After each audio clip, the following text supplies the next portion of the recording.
Բարև ձեզ հարազատներս, այսօր ուզում եմ ձեզ հյուրասենյակիս մանր-մունր իրերը ցույց տալ, մի օր անպայման կտանեմ ձեզ խոհանոցը ցույց տամ, նջասենյակը, բայց այսօր կուզեմ, քանի որ տեսա, որ շատերիդ հյուրասենյակս ձեր դուր է եկել է, մեծ մասամբ հյուրերից դուրը գալիս է, այդպիսի անտարբեր հյուր չեմ տեսել ու ընկերուներս ասում են Դոմ մուզեյ Լիլիթ, ոչ թե որ Լիլիթս այս դեմքը արդեն Դոմ մուզեյ ունի, ոչ, տուն թանգարան նկատի ունեմ, այլ նրա համար, որ Լիլիթը սիրում է մանր-մունր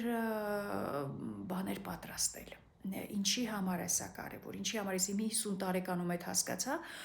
որ գլուխ աշխատելու համար գիրք կարդալն է կարևոր եւ ստեղծելը, ստեղծագործելը, մանավանդ հիմա արհեստական բանականությունը, որ գալիս է, շատ կարևոր է, որ մարդ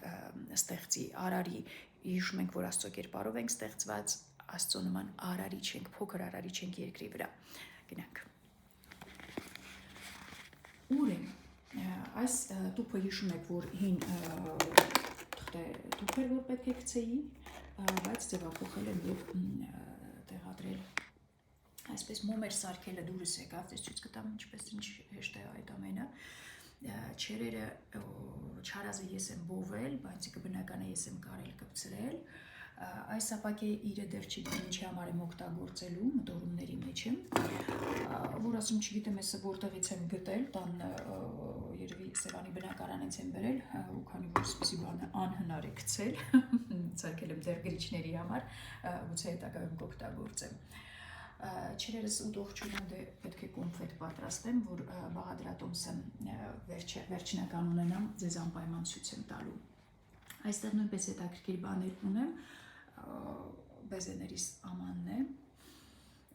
ապակյա վազա է, հին, երևի հիշում եք, որ դեռ մի տեսակ այն չի, դրա համար բան կարեցի, կպցրեցի, որ փակվի, մոմակալներս, ընկերուհիս մի օր մոմակալիս վրայից այս բաները պոկում էր, ասեցի թող մնա, խնդրում եմ, սա պատմություն է ու իրոք տեսակ հնության, պատմության տպավորություն է թողում։ Այս ապակյա ամանը դեռ չգիտեմ ինչի համար օգտագործեմ, ձմռանը նոր տարվա խաղալիքներն էի դրել, այս կտորից ես եմ նույնպես կարել, բայց ուրիշ նպատակով կպատմեմ հետաքրքիր պատմություն ունի, բայց հիմա դեռ այստեղ է։ Այս իրը հետաքրքիր պատմություն ունի, ընկերուհիս 10 տարի առաջ, մոտավորապես 10 տարի առաջ երեխա էր ունեցել, ու երեխայի արհեստական սնունդը այս ամանի մեջ է եղել։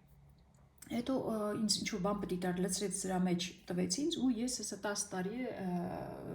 օգտագործում եմ մեծ հաճույքով։ Հետևում ապակյա վազա է, որը շրջել եմ ու այսպես նոր տարվա խաղալիք է, որ այսպեսի հետաքրքիր տեսարան լինի։ Այս իրը նույնպես պատմություն ունի, կոնֆետի տուփ է, ընկերուհիս էր բերել, որ տեսա ձերքին բանկ, ասում ինչ ես անդադ բան բերում, չես տեսնում որ տանը ամեն չկա, ասում սա որ տենաս ասելուց ինչ չես շուտ բերել։ Ասում հենց ինձ նվիրեցին, ես հասկացա, որ սա քո բնակարանի համար է։ Ու եւ իրոք դարավ իմ կոնֆետների տուփը։ Այս սեղանի վրա տարբեր տիպի բաներ կան դրած, այս իրի պատմությունն եմ ուզում պատմել, ընկերուհիս է նոր տարվան նվիրել, մեջն էլ մյուս ընկերուհիս աղանձ էր տվել, դրել եմ, իրեն հենց որ այդ դες ոսկի գույն արծաթը չեմ սիրում, որ տեսնում եք երևի որ տանը այդպիսի բաներ չկա, որ տեսա ընկերուհիս այդ ոսկի գույնը շատ սիրուն է իհարկե ու շատ ֆունկցիոնալ, մտքովս անցա որ պիտի ներկեմ։ Մամայիս հետ զրուցելուց ցույց տվեցի, որ ընկերուհիս ինչ է նվիրել, որ ներկելու եմ։ Մամաս էլ շատ է սիրում ոսկին, արծաթը։ Ու ասեց, վայ, Աստծո սիրած գույնն է, ինչ ես ներկում։ Արդեն ձևը գտելա ոնց անի, որ ինձ կանգնացնի։ Ասեցի դելա, որ Աստծո սիրած գույնն է, թող մնա։ Այսպիսով հիշում ենք, որ ոչ մի բան չեմ թափում հնարավորինս ու գլուխս աշխատի օգտագործեմ։ Մեծ հույսերով կհանդիպենք նորից բարի օր բոլորիդ։